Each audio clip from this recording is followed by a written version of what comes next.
देखो बच्चों, आज हम ये प्रश्नावली 12.2 का दूसरा प्रश्न कर रहा हूँ मैं। प्रश्न क्या है? एक वृत्त के चतुर्थांश का क्षेत्रफल ज्ञात करना है जिसकी परिधि 22 सेंटीमीटर है।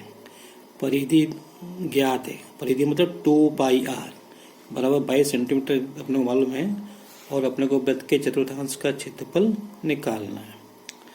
तो अपन क्षेत्रफल अपन तब निकाल पाएंगे जब अपने को त्रिज्या मालूम हो। त्रिज्या अपन इससे अपन निकाल सकते हैं। तो देखो कैसे करते हैं। सबसे पहले हमें यह मालूम होना चाहिए कि चतुर्थांश क्या होता है। चतुर्थांश मतलब वृत्त के अपन 4 भाग करेंगे, उसमें एक भाग जो है उसको अपन चतुर्थांश बोलेंगे। तो ये केंद्र है, ये इसका व्यास है, और ये इसका दूसरा व्यास है जो इस पर लंबवत है। तो हमने वृत्त के बराबर 4 भाग कर लिए। तो ये जो भाग है इसको अपन बोलेंगे चतुर्थांश। ये भी चतुर्थांश है ना। तो अब इसको सबसे पहले इसका क्षेत्रफल निकालने के लिए अपन क्या करेंगे, पहले वृत्त का क्षेत्रफल निकाल लेंगे और उसके बाद अपन उसमें 4 का भाग दे देंगे। तो देखो, लेकिन उसके पहले अपने को वृत्त की त्रिज्या निकालनी पड़ेगी। एक दूसरा तरीका ये है कि चतुर्थांश में केंद्र पे बना कोण कितना होता है, 90 डिग्री। तो हम त्रिज्यखंड का जो क्षेत्रफल का सूत्र है हम उससे भी इसको अपन निकाल सकते हैं। तो देखो, सबसे पहले अपन में क्या करना, पहले अपन त्रिज्या निकालेंगे। तो अपने को क्या दिया है, परिधि दी है।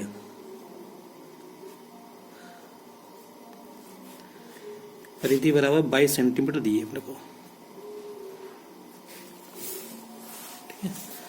तो अब परिधि क्या होती है, 2πr होती है। तो 2πr बराबर 22 सेंटीमीटर। तो यहाँ से 2 का मान रखो 22/7 गुणा r बराबर 22। तो यहाँ से अपने आर निकालना है, तो ये संख्या इधर जाएगी तो उलट जाएगी, नीचे की संख्या ऊपर, ऊपर की संख्या नीचे। तो r बराबर 22 गुणा 7 बटे 2 गुणा 22। अब देखो क्या होगा, ये 22 से 22 कट जाएंगे, ये बचे 7/2। अब इसको आप ऐसे ही लिखें दो ना, इसमें भाग देने की जरूरत नहीं है। तो यह 7/2 सेंटीमीटर। अब हम निकालेंगे चतुर्थांश का क्षेत्रफल।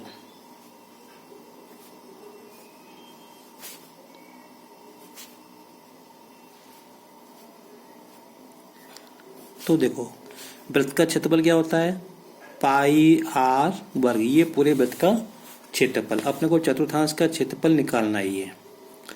तो ये क्या हो जाएगा, इसका चौथा ही होगा, मतलब ये हो जाएगा πr²/4। ये हो गया चतुर्थांश का क्षेत्रफल, πr²/4।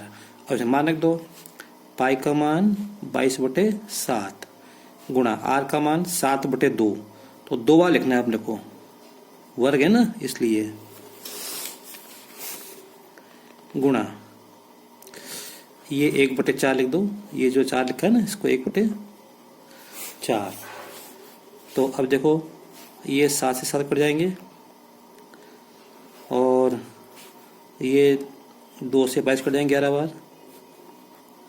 अब क्या, तो 11 से 70, 11 गुणा 7 नीचे बटे 8। तो ये हो गया 77/8। अब 77 में 8 का भाग देना है, तो मैं वो भी आपको देख के बता देता हूँ कि 77 में 8 का भाग, तो 8 में 72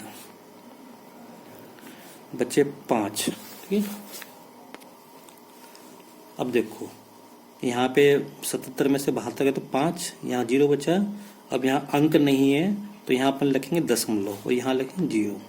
अब 8 का भाग 50 में कितने हो जाएगा, 6 बार आ जाएगा, सॉरी 6 बार जाएगा।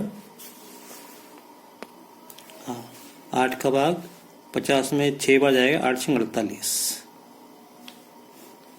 तो बचेंगे कितने, 2 बचेंगे यहाँ पे। अब फिर एक 0 उतार सकते हैं अपन, तो 8 दूनी 16,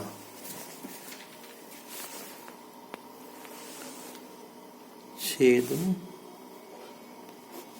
बचे 4। अब यहाँ पे लिखो 0 उतारो, 8 पंजे 40। तो यह है चतुर्थांश का क्षेत्रफल। ये अपने को रफ काम में करना है ना। तो यह है चतुर्थांश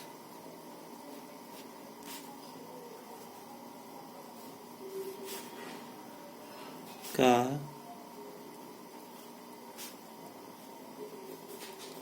क्षेत्रफल बराबर 9.625। देखो किताब में तो उत्तर अपने को ये दिया है, तो आप चाहो तो इतना लिखा रहने दो या इसको दशमलव में कन्वर्ट कर लो। तो ये आएगा वर्ग सेंटीमीटर। अब दूसरा तरीका और मैं आपको बता रहा हूँ।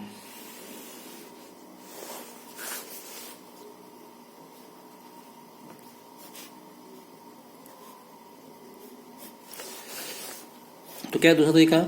तो ये देखो यहाँ पर ये जो है ये कोण कितने का है? 90 का कोण बन रहा है। ये कोण 90 का बनेगा और ये अपने को त्रिज्या मालूम होगी कितनी? 7/2।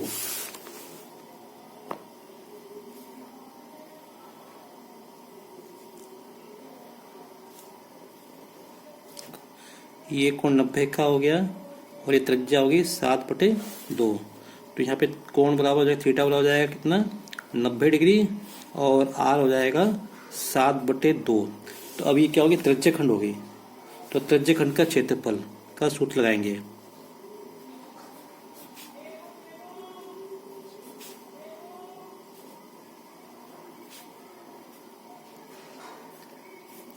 क्या होता है? पाई आर वर्ग थीटा बटे 360। अब मान दो पाई का मान कितना? 22/7। आर का मान 7/2 गुना 7/2। थीटा का मान कितना? 90 डिग्री बटे 360। अब इसको हल कर लो। तो देखो 7 से 7 कट जाएंगे और 1 0 से 1 0 और 9 से 36 4 बार कट जाएंगे। तो ठीक है। और देखो ये हो गया 22 गुना 7 और नीचे 2 गुना 2 गुना 2 2 गुना 2 गुना 4। तो ये हो जाएगा 2 से 22 कट जाएंगे 11 बार। तो ये हो गया 70/8। तो 70/8 अभी अपने मान निकाला यहाँ पे कितना निकाला? 9.625 वर्ग सेंटीमीटर।